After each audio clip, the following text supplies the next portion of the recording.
Filhinhos, a liturgia do Domingo de Ramos, da maneira que nós conhecemos, pelo menos desde algo em torno do século IX, foi formada, na verdade, pela combinação orgânica de duas outras liturgias muito mais antigas.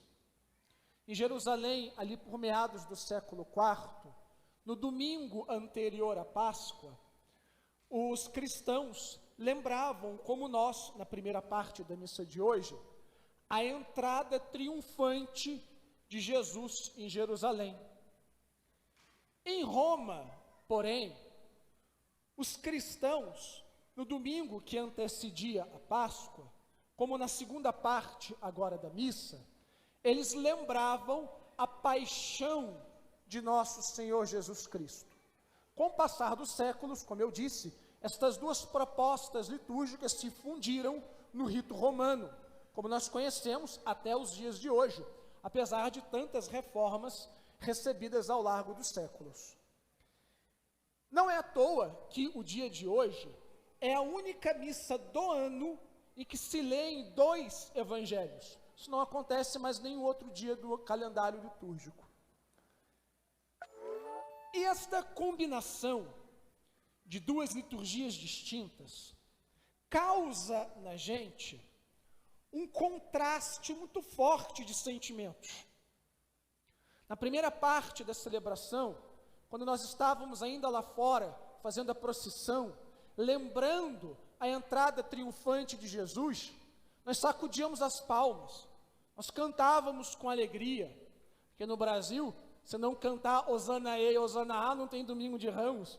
Nós aguardamos o ano inteiro para cantar com alegria esta música. Mas quando nós entramos na igreja, há uma mudança radical na tonalidade da celebração. E nós ouvimos a narrativa longa da paixão de Jesus Cristo.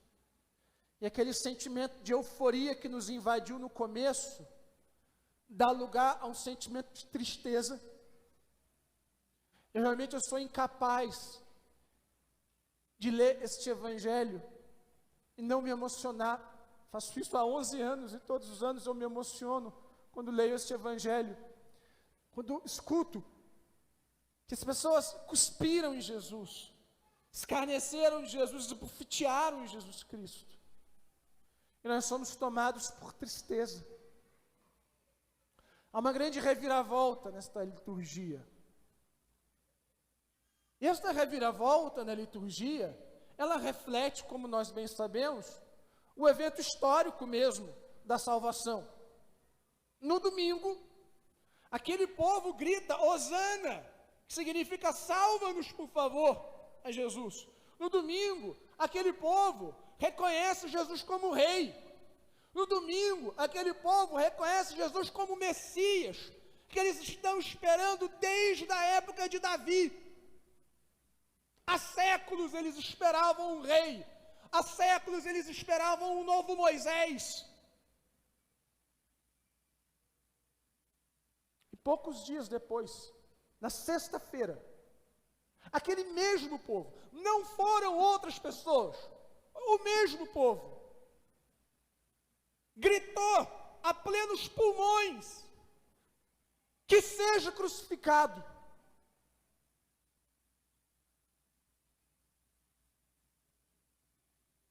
Quando nós colocamos esta mudança drástica, assim de um modo tão claro à nossa frente, talvez a gente se pergunte por quê?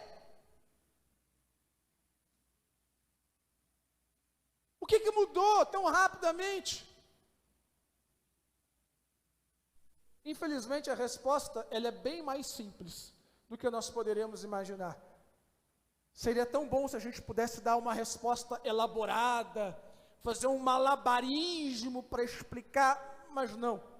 A resposta ela é olimpicamente simples.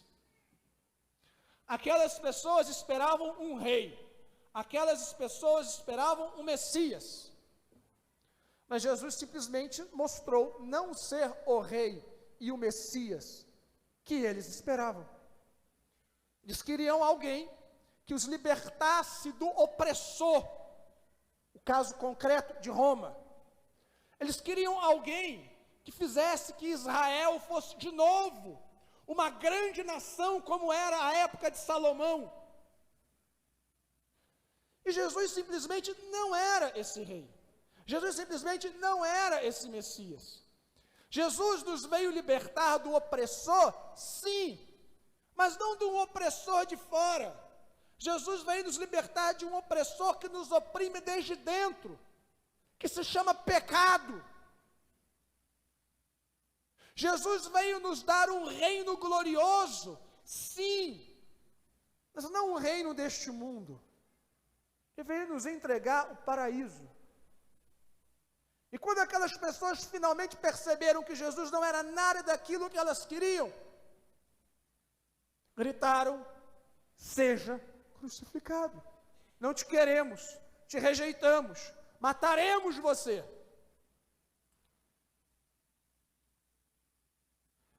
E por mais que a exposição destes fatos talvez causem até revolta na gente, eu confesso para vocês que sempre que, nessa parte do Evangelho, que Pedro saca a espada e corta a orelha de Malco, eu penso que se eu fosse lá, eu teria feito a mesma coisa. A gente ficaria revoltado, a gente fica revoltado quando escuta isso. Como é que essas pessoas traíram Jesus Cristo?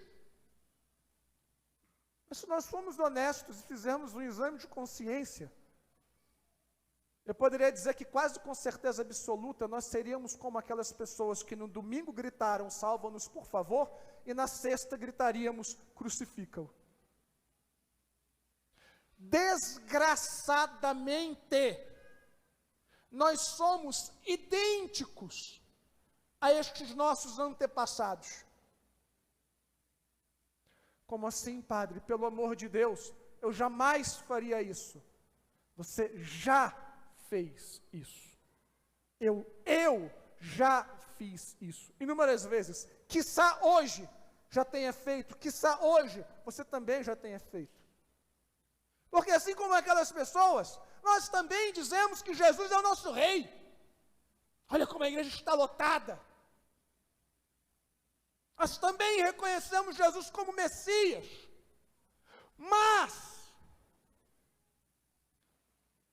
quando os projetos de Deus, quando a vontade de Deus não coincide com a nossa, quantas vezes nós também lhe negamos o direito de reinar sobre nós?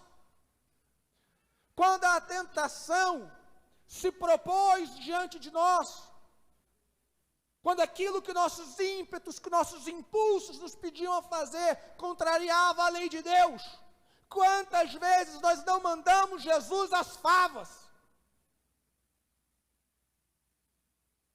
Sim, meus irmãos, sim. Quando eu cedo nos meus olhares licenciosos, quando eu digo com a minha boca palavras maliciosas, quando eu cedo a preguiça, quando eu cedo a raiva, a ira, quando eu nego perdão, quando eu falto com a caridade por causa do meu egoísmo, quando eu me julgo superior aos outros, quando eu minto, quando eu tenho inveja, quando eu falo mal dos outros, imediatamente eu me uno àquela turba desgraçada e grito também a plenos pulmões: que seja crucificado, porque é o pecado que mata Jesus Cristo. Não foi apenas uma geração que viveu há 2000 anos que matou Jesus. Fui eu. É o meu pecado que mata Jesus. Foi você. Foi o seu pecado que mata Jesus Cristo. Nós somos iguais em desgraça àquelas pessoas cujo sangue de Jesus foi derramado sobre as cabeças. E quando eu uso aqui desgraça e desgraçado, eu não estou usando uma ofensa. Não me entenda mal, por favor. Eu estou usando uma palavra teologicamente perfeita e precisa. Nós afastamos-nos da graça.